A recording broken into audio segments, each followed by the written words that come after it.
Seth from Dr. Home Improvement coming to you here. Got this little project I'm working on here, tiny little fix I gotta make, but you know, running into some issues, so it's a good teaching moment. So let's get started. All right, so here you can see taking out this little basement window here. There's the old window, just took it out. This is why we're taking it out. Right, broken window pane. We're gonna be replacing it with this guy. And so I just took this guy out, and this is what I'm seeing. I got all this wet rot in here, right? Now, obviously we got a couple options here. We can remove this entire thing and take it out and replace it, which obviously will take more time, more money for materials, right? And I like to not charge my customers extra money whenever I can avoid it.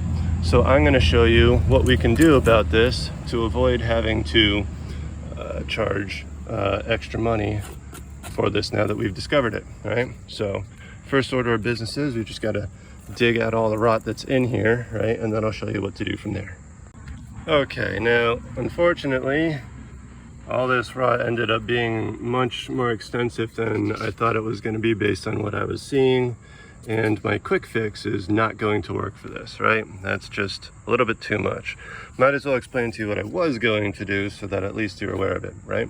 So what I was going to do is I was going to reveal all this rot, thinking it wasn't going to go all the way through this wood and not be so wide and deep. And I was going to fill it in with a product called Bondo Putty Filler, right? It's great stuff. It's fiberglass filler, originally invented for auto body work and boats, and they've reworked it to be able to use on houses for you know, wood applications such as these. It's impervious to water, it's impervious to insects, it's stronger than wood once it's dry, and you can apply it really quickly, and it dries really quickly, so it could save you a lot of time if this were going to be a smaller repair. But unfortunately, this is just way too large to be putting Bondo in here, right? So what I am going to do is I'm actually going to remove this entire bottom piece now and replace it with another 2x, because I can't in good conscience obviously let this stay here. So that's what I'm gonna have to do. Alright, just got back to the house, got all the materials I need, now I'm ripping this board out. What's the easiest way to rip out one of these boards? As you can see, it's tucked under here, it's tucked under there, so not exactly going to be able to just pry up on it or push it out, right? So easiest way, make a cut straight down the middle, now we can pry it out, right? Pretty much as simple as getting something under here and lifting up on it. See how that works? Boom, nice and easy, right? Now we can lift this thing out. All right, all out, right? I had to do a little bit of extra cutting for the nails on either side. As you can see, it was starting to create some damage here, which I mitigated most of, so that's good. No rot here, no rot here, no rot up here. Everything's good, so just ready to replace this bottom piece now. Unfortunately, I'm gonna have to make some more complicated cuts than I wanted to, because instead of just running the original 2x6 straight under, they actually notched it to fit under this for whatever reason. I don't know why. It's not important to be able to do that by today's standards with you know, the way we do things, but that's what I have to work with, and it's sitting right on top of this guy, so you know, it is what it is. I could put a block of wood in here, and I might, to make things easier for myself, I might just take a small block of 2x, put it under here, and just zip across so that I can fit my new 2x6 just straight in there without any notches. In fact, you know what, that is what I'm going to do, because it's probably a lot easier. It will be a lot easier than making a notch. So there we go, that's my decision. Yay. All right, here's my piece of wood, my new piece of wood. It's pressure treated. That's what we want whenever we're contacting the ground, which we're doing here. Concrete qualifies as ground, or in this case, stone and dirt. Okay, so I got a knot here. I want to get rid of that knot and then use this nice long good section that has no knots for what I'm going to do. So I'm going to cut off this whole end here. A little trick of the trade: when you don't want to break out your chop saw because you only got a little bit of work to do and you're going to be using your skill saw instead, but you still want to get a nice perfectly straight cut, here's what you do. You grab your speed square and you put it right up against your factory edge. That way you know you got a perfectly straight line here, and then you just run your skill saw right up against that, and you cut with a perfectly straight line. Pretty cool, huh? All right, well, if you didn't know that before, now you know, and it'll save you lots of time and lots of effort. All right, so see, here's what we're gonna do. Now, this is on an angle, but there's nothing I can do about that angle, right? Because that's just the situation I'm dealing with, right? So you kind of want that on an angle anyways, right? So if any water drips on here, it's gonna roll to the outside, right? So as you can see, right, it gets in there. Now I can't just leave it there like that. I mean, I could for the outside, it looks perfectly fine, but come here on the inside and then you got this gappage going on here, right? Pretty ugly. We don't want to see that. So I'm gonna take this guy, right, and I'm just gonna zip this right across this edge while holding that in place, right, so that I get a cut here. That's exactly what I need in order to be able to fit this guy right underneath it on both sides, right? Make my job a whole lot easier here.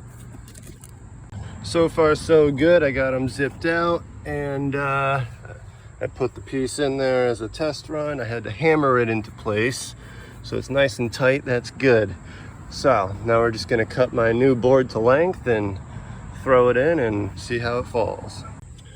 All right, it's really super tight, especially on this side. I actually had to put my my multi-tool under there and zip out a little bit more after I got this in to a certain point because I wasn't able to push it in all the way. So as you can see, it's now all in place, right? So now I just want to caulk these up before I throw my window in, because obviously I won't be able to do it after that. I want to make sure it's nice and waterproof, right? We got an angle here, slope, so any water that gets in here is going to roll this way. All right, so we just want to make sure it doesn't pool up here and slip down here and start causing even more rot, right? So that's our next step. Now, I don't know about everybody else, but this is what I like to use for exteriors, this White Lightning Megalastic, right? Here's why. Where is it? That's why, right there. Let's get the English side. There we go. Over 700% stretchability, right?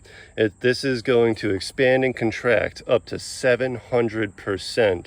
That means it's going to last a really long time, especially in a 4-season zone like we have here in Connecticut, right?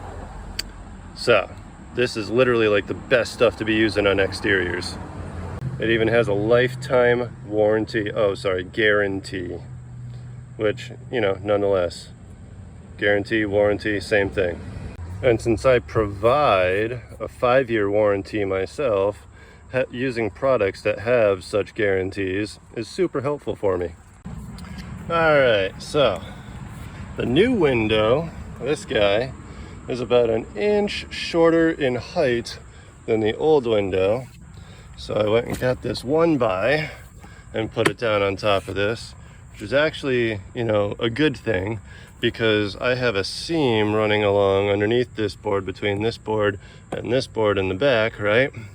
And this guy's flat, right? So water can kind of pool up on here a little bit, right? If it wants to, which is probably why the original board underneath this was pretty rotted out, right? So this allows me to add even more caulking protection, right? Against these and all the way in front of this and against this side here, before it gets to that seam under there, right? So unfortunately these don't come pressure treated around here, so it's not pressure treated, but a little bit of caulk and paint and that'll protect this guy. You could also stain it or urethane it and that'll protect this guy. Either way, this is going to start rotting away before these boards start rotting away, right? Because these are pressure treated boards. So, you know, that way there will be some sort of indication that something needs to be replaced, and in the future just this board will have to be replaced instead of the others, right? So that'll save the next guy some time. And also, this will help our window fit a bit more tighter up in here so that it's better insulated. Okay, we got a new stopper in place on the bottom. Got a new stopper in place on the top. The bottom is all caulked up. I got triple layer protection between all three of these boards and all that caulk. So I don't expect there to be any water damage here for quite a long time. Window's ready to go in. Well, it turns out the window is quite a bit shorter on the sides as well. So I'm gonna have to take some more pieces of my 1x and throw them in on the sides as well so that we can get closer here for that insulation. All right, now remember this guy's on an angle, right? So how in the heck did I figure out what angle to cut that at, right? Well, I'll show you, it's pretty simple. I put a block here, shorter than I needed, and I just put a straight edge right up against this board, and then I just drew a line across it. And then I copied that onto the actual piece that I had to cut and measured it to length. And there we go, that's how I figured out my angle. Okay. Now, as you can see, after I put the 1x's in on both sides, turned out there was still 1.5 inches of space. So I took a pressure treated 2x, the rest of the original there, because I ran out of the 1x. So I put that 1.5 inches for here, and then I put these on either side. Everything's all caulked up. And so the window should finally be ready to go in. Now, I know I'm still gonna have a little bit of a gap up at the top, and that's okay. We're just gonna put some spray foam insulation up in there, and that'll take care of that. The stopper is still low enough that it catches the window, so it's not gonna fall in, and besides that, it gets screwed into either side anyways. And so yeah, just gotta throw the window in, throw the outer trim on, and insulate that top before I throw the outer trim on, and then we're complete. All right. And there you have it, completion. I didn't even have to put the trims back on the side because it was so tight. All I had to do was caulk it. I just had one little trim piece to put back on top, and now she's all done. Beautiful. Brand new window, and we're not gonna have any rot problems for a long time. So if you haven't yet, make sure you hit that subscribe button, and also make sure you hit the little bell button to make sure you get any updates anytime I add new videos, because I will be making more videos just like this, just for you.